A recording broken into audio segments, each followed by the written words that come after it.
In a city overwhelmed by crime, Spider-Man has spent years holding everything together, balancing responsibility, sacrifice, and a life that never truly rests.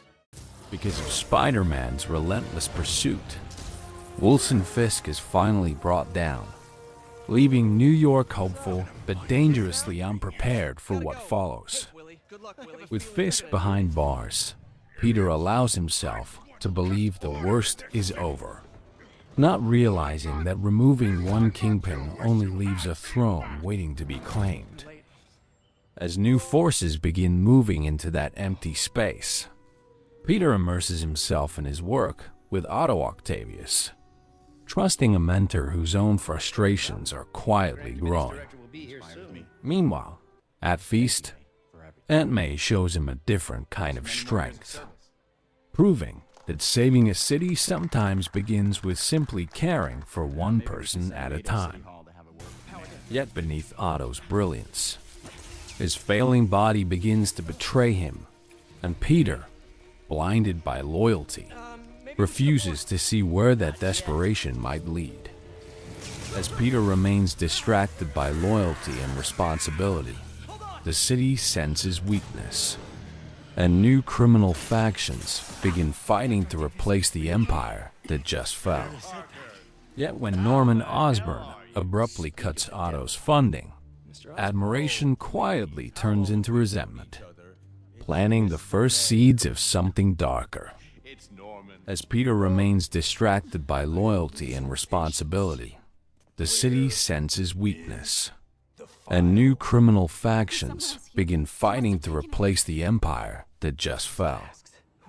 Amid that growing unrest, Martin Lee emerges as a public symbol of hope, a generous supporter of Feast whose calm presence masks something far more dangerous.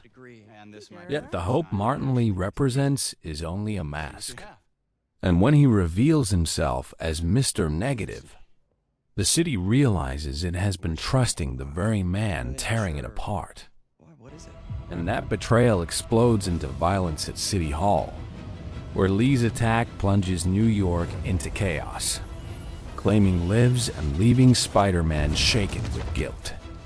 Yet the destruction at City Hall was never the true objective, and from the aftermath surfaces Devil's Breath, a weapon designed not to frighten the city, but to cripple it.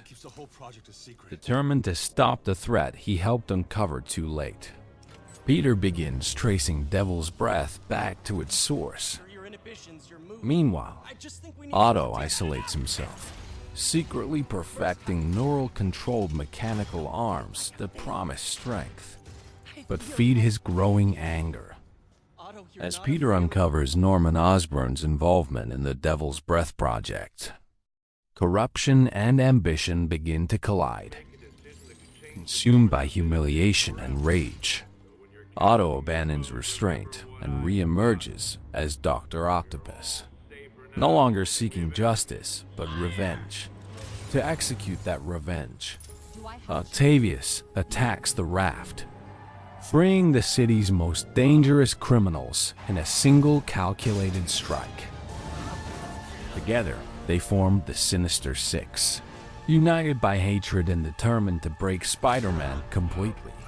Outnumbered and overwhelmed, Peter is brutally defeated and buried beneath rubble, forced to confront his own limits. As New York struggles to contain the destruction, Doctor Octopus climbs above the skyline and unleashes Devil's Breath into the wind. What was once a hidden weapon now becomes a spreading cloud of infection, turning panic into a full-scale catastrophe. Among the infected is Aunt May, transforming a citywide crisis into Peter's most personal nightmare. Refusing to surrender to despair, Peter finds an anti-serum, a cure powerful enough to stop the virus. Yet before he can use it, he must dismantle the Sinister Six, defeating each member to clear a path to Octavius. At last, Spider-Man confronts Doctor Octopus, facing not just a villain, but the mentor he once believed in. After a brutal battle fueled by regret and anger, Octavius is defeated, and the anti-serum is finally within reach.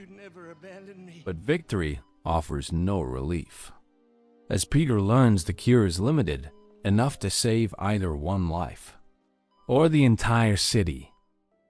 Seeing the struggle in his eyes, Aunt May gently reminds Peter that being Spider-Man has always meant putting others first, and she urges him to choose the city over her, no matter how much it hurts.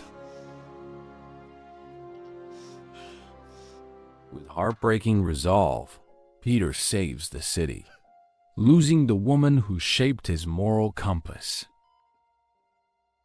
And as New York slowly begins to heal from the chaos that nearly tore it apart, Spider-Man carrying the weight of everything he has lost, not because he escaped pain, but because he chose to endure it, proving that being a hero is not about avoiding sacrifice, but surviving it. Let me know in the comments which game story you'd like to see next.